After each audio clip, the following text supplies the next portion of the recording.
Hi hello నమస్తే welcome to our channel. నేను మీ సిరి.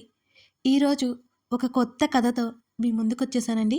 ఈ కథ పేరు అమర ప్రేమిక. ఈ కథ ఎలా ఉండబోతుంది అంటే అద్భుతమైన ప్రేమతో పాటు ఇంకా ఉత్కంఠభరితంగా సాగే కథనంతో ఈ కథ ముందుకు వెళ్తుంది.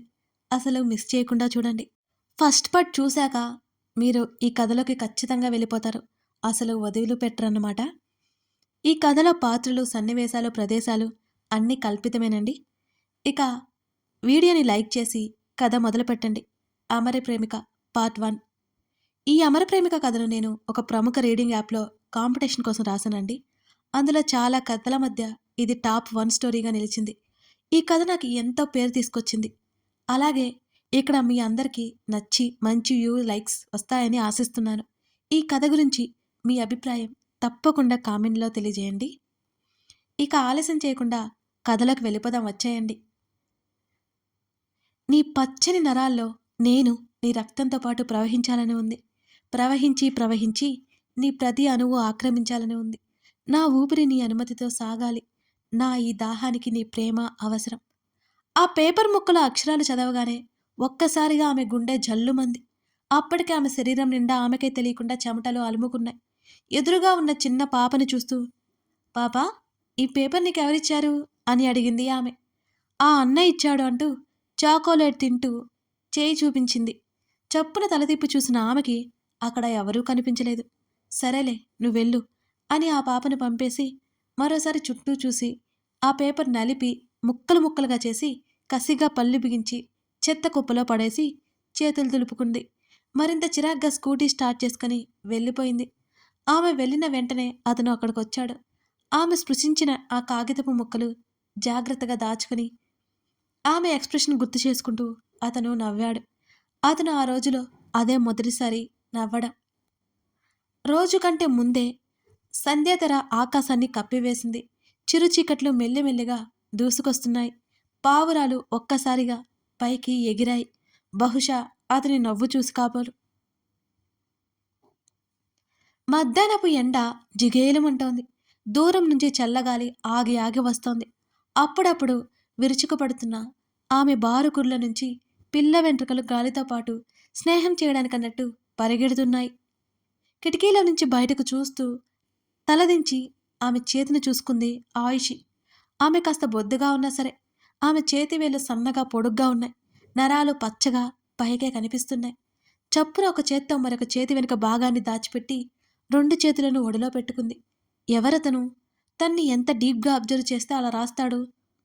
ఆమె ఆలోచిస్తుండగా అమ్ములు తల్లి పిలుపుకి ఇహలోకంలోకి వచ్చి పడింది. తల తిప్పి చూసింది ఆయుషి. చిన్నపిల్లవి అనుకుంటున్నావా? ఆ కిటికీ ఎక్కి కూర్చోవడమేంటే? ఎన్నిసార్లు చెప్పినా వినవు. మిట్ట మధ్యాహ్నం అప్పుడు తల పోసుకోవద్దంటే వినవా? గదిలోకొస్తూనే తల్లి సుప్రభాతాలు వింటూ ముఖాన్ని చిరాగ్గా పెట్టుకుంది. నువ్వు మొత్తుకున్నా సరే నేను వినను. నాకు నచ్చిందే చేస్తాను. అది నీకు కూడా తెలుసు. ఆ మాటలాపేసి ఏంటో చెప్పు అని చాలా మామూలుగా అంది ఆయుషి. ఆడపిల్ల కావాలనుకుంటే రాక్షసి పుట్టిందని గొనుగుతూనే, ఆ వెంకట్రావు గారి అబ్బాయి సంబంధం వచ్చింది. మీ నాన్నగారు నిన్ను కనుక్కొని రమ్మన్నారు అన్నది సుమతి. నాకిప్పుడే పెళ్లి ఇష్టం లేదని మీకు ఎన్నిసార్లు చెప్పాలి? నాన్నతో ఈ విషయం చెప్పు. ఒకసారి అబ్బాయిని చూడవే, బాగున్నాడు పిల్లోడు అంది సుమతి. అయితే నువ్వే చేసుకో అంది ఆయుషి. నోరు ముయ్యవే, నోటికి ఎంత వస్తే అంత వాగుతావు. చిరాకు పడింది సుమతి. నీకు నచ్చితే సరిపోతుందా? నాకు నచ్చొద్దా అని అడిగింది. ఒకసారి చూస్తేనే కదా. నీకు నచ్చితేనే పెళ్లి చేస్తాం, లేకపోతే బలవంతం ఏం చేయం కదా. ఈ పెళ్లి టాపిక్ ఆపేస్తే బాగుంటుంది. డైరెక్ట్గా నాన్న దగ్గరికి వెళ్ళి ఆ అమ్మాయికి ఇప్పుడే పెళ్లి చేసుకునే ఉద్దేశం లేదని చెప్పేయి. సరేనా? నాకు వర్క్ ఉంది, నువ్వు పో అంటూ అప్పటి వరకు తన ముందర పెట్టుకున్న పుస్తకాన్ని చేతుల్లోకి తీసుకుంది. దీనికి పెళ్లి చేసేసరికి నేను ముసల్దాన్ని అయిపోతాను. సుమతి తిట్టుకుంటూనే వెళ్ళింది. ఆమె పట్టించుకోలేదు. వెళ్తున్న తల్లిని నవ్వుకుంటూ చూసి అప్రయత్నంగా చేతులు చూసుకుంది ఆయుషి ప్రణయ. మరోవైపు హాస్పిటల్ కారిడార్ అంతా నిశ్శబ్దంగా ఉంది. ఏదో శ్వాస చప్పుడు వినిపిస్తుంటే అటు నడిచింది ఆయుషి. ఏయ్, అలా చూస్తున్నావేంటే? అంత నచ్చాడా? తన స్నేహితురాల్ని భుజంతో కొట్టింది సౌమ్య. ఛీ, నోర్ముయవే, అతను ఏడుస్తుంటే చూస్తున్నా అన్నది ఆయుషి. ఎంత శాడిస్టివే నువ్వు. ఒక మగాడు వేస్తే నీకు హ్యాపీనా? గుడ్లప్పగించి మరీ చూస్తున్నావు. అని అడిగింది సౌమ్య. ఆ మాటలకి కళ్ళురుమి చూసింది ఆయుషి. ముసిముసిగా నవ్వింది సౌమ్య. నువ్విక్కడే ఉండు అంటూ కాస్త ముందుకెళ్ళింది. ఒక అతను కుర్చీలో కూర్చుని ఉన్నాడు. అతని మీద ఏటవాలుగా ఉదయపు ఎండ పడుతోంది. అతని కళ్ళు తడిదేరి ఉన్నాయి. ఆ నీరెండకి అవి చిత్రంగా మెరుస్తున్నాయి. అతని పక్కన మరొక అతను కూడా కూర్చుని ఉన్నాడు.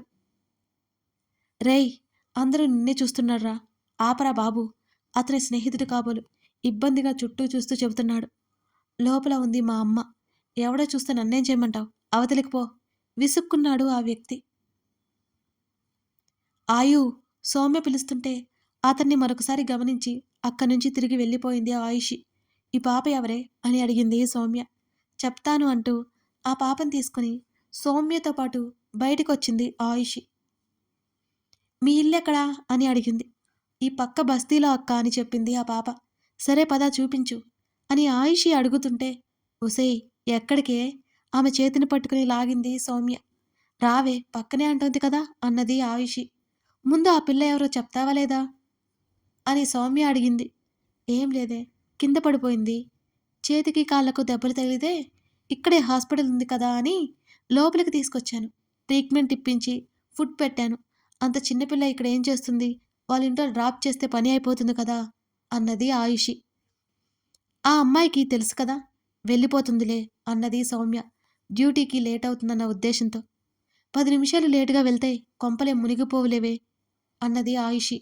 నీకేమైంది? ఎన్నైనా చెప్తా. చాలా వర్కుంది నాకు అన్నది సౌమ్య.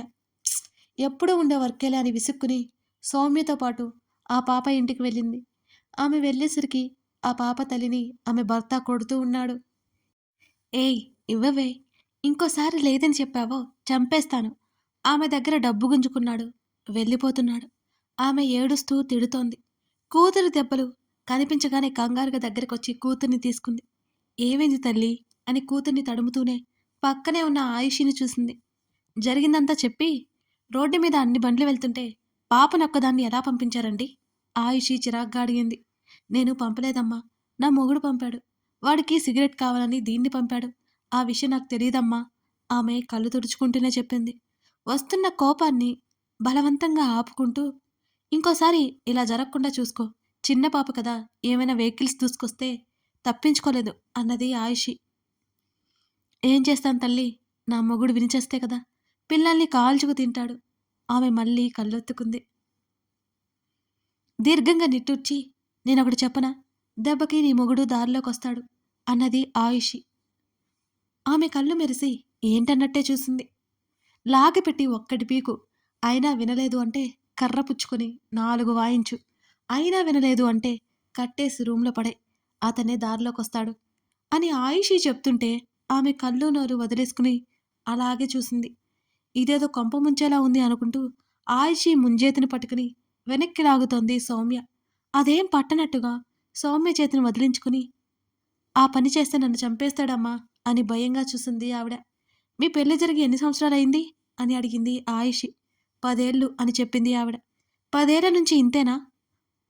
ఆమె అడుగుతుంటే అవునన్నట్టు తల ఊపింది. ఎంతమంది పిల్లలు? 2. "ఉమ్, ఇంకో మంచి ఐడియా చెప్పనా? విడాకులు తీసుకుని పిల్లల్ని తీసుకుని నీ దారి నువ్వు చూసుకో. వచ్చాడు అంటే పోలీసులకు కేసు పెట్టేయ్. అప్పుడు నీకు ఏడుపు తగ్గుతుంది. నీ పిల్లలు సుఖంగా ఉంటారు అని చెప్తున్న ఆయిషీ మాటలకు ఆమె మరోసారి నోరు తెరుచుకుంది. ఎవరే నువ్వు? నా పిల్లలకి సలహాలిస్తున్నావు అంటూ ఆ పాప తండ్రి తూగుతూ మళ్ళీ వెనక్కొచ్చాడు. ఆమె చేతులు కట్టుకుని సూటిగా చూసింది తప్ప ఏం మాట్లాడలేదు. ఏంటే, నాకు విడి కాగితాలిస్తావా అని భార్యని కొట్టడానికి ముందుకెళ్ళాడు. లేదయ్యా, లేదు. ఆమె భయంగా వెనక్కి సర్దుకుంది. మొగుడు లేకపోతే ఆడోళ్ళు బ్రతకలేరే, పో ఇంట్లోకి అని అరిచాడు. పాపని తీసుకుని ఆమె వెళ్ళిపోయింది. ఆమెను చూస్తుంటే ఆయుషికి చిరాకొస్తుంది. ఇదిగో మేడం, నా పెళ్ళానికి పిచ్చి మాటలు చెప్తే ఊరుకోను అన్నాడు. ఏం చేస్తావు? ఆయుషి సీరియస్గా చూసింది. ఆయుషి చేతిని పట్టుకోబోతుంటే ఆమె వెనక్కి జరిగింది. ఆడదానివయ్యుండి ఎంత పొగరే, ఏం చేస్తానో చూడు అనగానే సౌమ్య బెదిరిపోయి ఫోన్ బయటికి తీసింది. పోలీసులకి ఫోన్ చేద్దామన్నట్టు. ఆలోపే అదోలా నవ్వుతూ ఆయుషి చీర కొంగు పట్టుకోబోయాడు. అంతే, ఆమె నరనరాల్లోకి కోపం ప్రవేశించినట్టయింది. అతని చెయ్యి మణికట్టు దగ్గర పట్టుకుని ఒక్కసారిగా వెనక్కి విరిచింది ఆయుషి. అతను గావుకేక పెట్టాడు. అవన్నీ చూస్తున్న సౌమ్య బిత్తరపోయింది. వెంటనే అతని వీపు మధ్యలో పిడికిలి పెట్టి అతన్ని గుద్ది ముందుకు నెట్టడంతో వెళ్ళి కింద పడ్డాడు ఆ వ్యక్తి. 2 చేతులు నోటి మీద పెట్టేసుకుంది అతని భార్య. ఆమెకదంతా ఎందుకో సంతోషంగా అనిపించింది. భర్త గురించి కంగారు ఉన్నట్టు నటించింది ఆవిడ. పిచ్చి వేషాలు వేస్తే చంపేస్తా. పెళ్ళాం పిల్లల్ని పోషించడం రాదు కానీ మగాడు అట మగాడు అని కొక్కిరించి అక్కడి నుంచి వెనక్కి తిరిగింది ఆయుషి. ఆయుషి వెంట తేరుకుని పరిగెత్తింది సౌమ్య. ఆయు, నీకేమైనా పిచ్చి పట్టిందా? పోయి పోయి వాణ్ణి కదిలించుకొచ్చావేంటి? ఇవన్నీ మనకెందుకే అని సౌమ్య అరుస్తుంటే, వాడు నోరు జారాడు, చెయ్యి జారబోయాడు, అందుకే తన్నులు తిన్నాడు.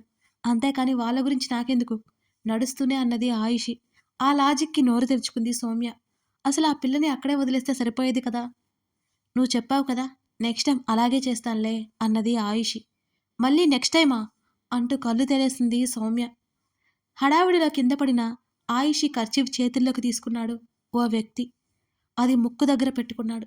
దాని వాసన పీల్చగానే ఒక్కసారిగా అతను మత్తులోకి వెళ్ళిపోయినట్టు అతని కనులు అరమోడ్పులయ్యాయి. అతని శరీరమంతా ఆ పరిమళం తాలూకా మత్తు పాకినట్టే ఉంది. కథ కొనసాగుతోంది. అసలు ఆయుషికి ఉత్తరాలు రాస్తుంది ఎవరు? ఇప్పుడు ఆమె వెనక ఫాలో అవుతుంది ఎవరు? ఆ వ్యక్తి ఎందుకంత సీక్రెట్‌గా ఉంటున్నాడు? ఇవన్నీ మీకు తెలియాలి అంటే ముందు ముందు ఎపిసోడ్స్‌లో వస్తాయి. అసలు మిస్ అవ్వకండి ఈ స్టోరీ.